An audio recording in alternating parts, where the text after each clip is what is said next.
Hello everyone, welcome to my channel.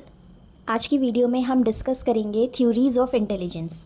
Intelligence की कौन कौन सी थ्योरीज़ है उसे हम डिस्कस करेंगे और साथ ही साथ देखते हैं कि ये थ्योरीज़ किनके द्वारा दी गई हैं। ठीक है, अगर आप टीचिंग रिलेटेड या कोई भी एजुकेशन रिलेटेड एग्ज़ाम्स की प्रिपरेशन कर रहे हैं तो आपके लिए वीडियो हेल्पफुल रहेगी। तो चलिए वीडियो को स्टार्ट करते हैं। सबसे पहला है हमारा unifactor theory of intelligence. Unifactor theory of intelligence जो है वो एल्फ्रेड बिनेट ने दी थी और यूनी का मतलब ही होता है सिंगल, यानी सिर्फ सिंगल फैक्टर की बात की गई है इस थ्योरी के अंदर। Intelligence is one single ability, मतलब इस थ्योरी में एल्फ्रेड साहब ने ये बताया है कि इंटेलिजेंस जो है वो एक सिंगल एबिलिटी है। मतलब एक सिंगल एबिलिटी होती है हर इंसान के अंदर और बाकी जितनी भी उसकी इंटेलिजेंस होती हैं हर चीज़ को लेकर, हर काम को लेकर, जितनी भी उसकी अलग अलग एबिलिटीज़ होती हैं वो उसी एक सिंगल एबिलिटी के ऊपर डिपेंडेंट होती है। ठीक है, all mental activities depend on this one general ability. This theory does not recognise different types of intelligence. और ये थ्योरी जो है वो अलग अलग इंटेलिजेंस को रिकॉग्नाइज नहीं करती है। ठीक है, तो इसमें एक ही फैक्टर होता है, जनरल फैक्टर, जिसको इन्होंने डिफाइन किया था। Now next is to factor theory of intelligence. Two factor का मतलब होता है कि इस इंटेलिजेंस थ्योरी में दो फैक्टर की बात की गई है और ये फैक्टर थ्योरी जो है वो चार्ल्स स्पीयरमैन ने दी है।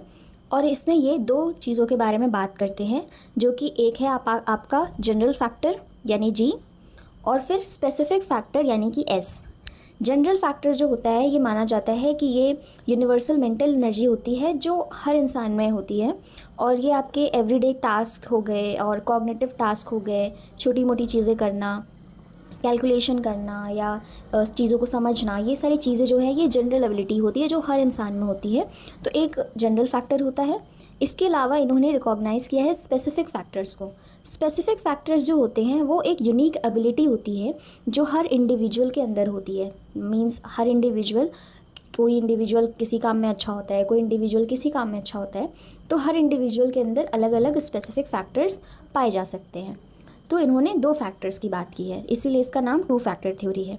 Okay, after that triarchic theory of intelligence. Triarchic theory of intelligence नाम से ही पता चल रहा है कि इसमें तीन फैक्टर्स को डिस्कस किया गया है और ये थ्योरी रॉबर्ट जे स्टेनबर्ग ने दी है। ठीक है, इसमें ये तीन टाइप ऑफ इंटेलिजेंस की बात करते हैं। सबसे पहला है आपका प्रैक्टिकल इंटेलिजेंस जो कि कंटेक्सचुअल होता है। फिर है आपका क्रिएटिव इंटेलिजेंस जो कि एक्सपीरियंशियल होता है, और इसके बाद है आपका analytical intelligence that is componential. Okay, so this theory was given by Robert J Sternberg and he talked about three factors of intelligence.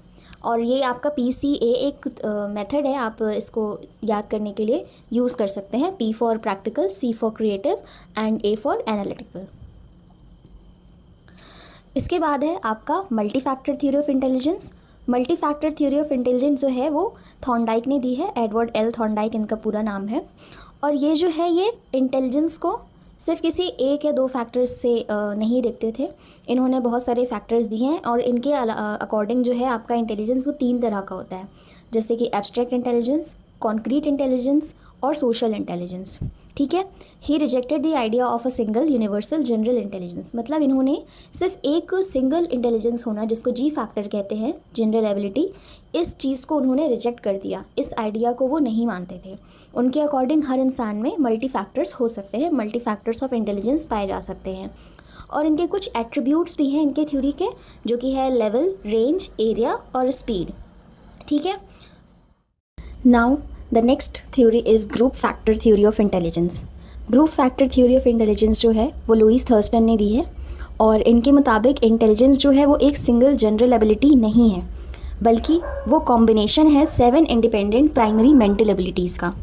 Okay, तो इनके द्वारा 7 प्राइमरी मेंटल एबिलिटीज़ जो हैं वो दी गई हैं, जिसमें आपका सबसे पहला है वर्बल कॉम्प्रिहेंशन, उसके बाद word fluency, number factor, spatial visualisation, associative memory, perceptual speed and inductive reasoning.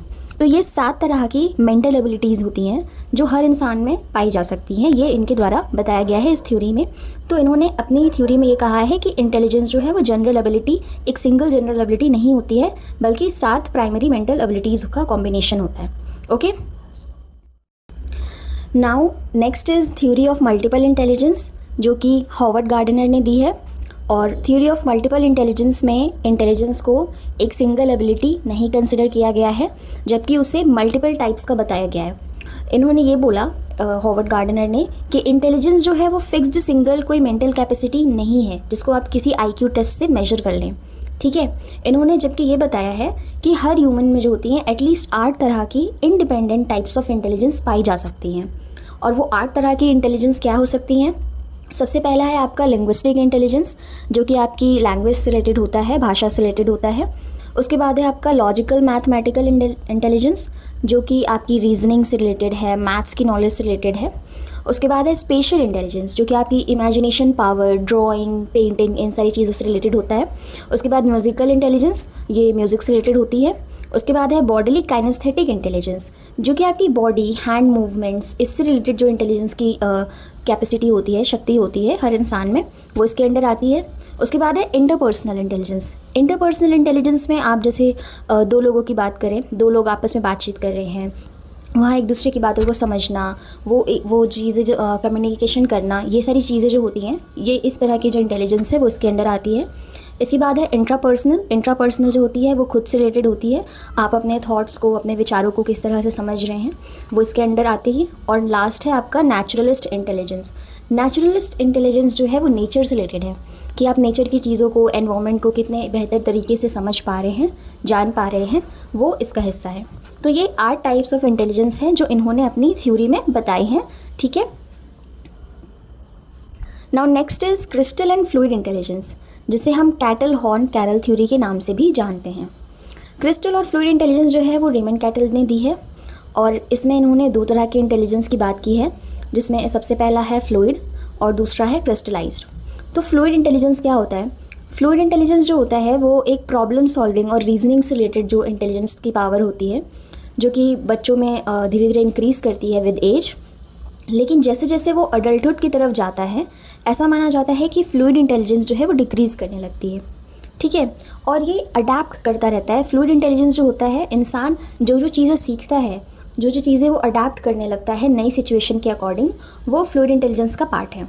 ठीक है, इसके बाद है आपका क्रिस्टलाइज्ड इंटेलिजेंस, जो कि आपकी प्रायर नॉलेज पे, यानी आपकी पास्ट नॉलेज पे बेस्ड होता है।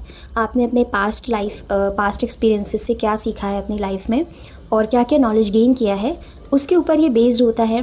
स्किल्स और फैक्ट्स से सीखता है इसमें इंसान, और ये एज के साथ इंक्रीज़ करता है, जबकि फ्लूइड इंटेलिजेंस जो है वो एज के साथ डिक्रीज़ करती है, और क्रिस्टलाइज जो है वो एज के साथ इंक्रीज़ करती है। तो ऐसा कहा जाता है कि जब इंसान 60+ या 70+ के आसपास होता है, तो उसकी जो क्रिस्टलाइज्ड इंटेलिजेंस होती है वो उस टाइम बहुत ज़्यादा पीक पर होती है। ओके, तो ये थ्योरी रेमंड कैटल ने दी थी, आपको इसको याद रखना है।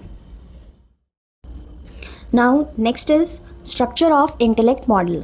स्ट्रक्चर ऑफ इंटेलेक्ट मॉडल को जेपी गिलफर्ट ने दिया था, और इनकी थ्योरी जो है, इनकी जो मॉडल थी, वो भी आईक्यू स्कोर को रिजेक्ट करती थी।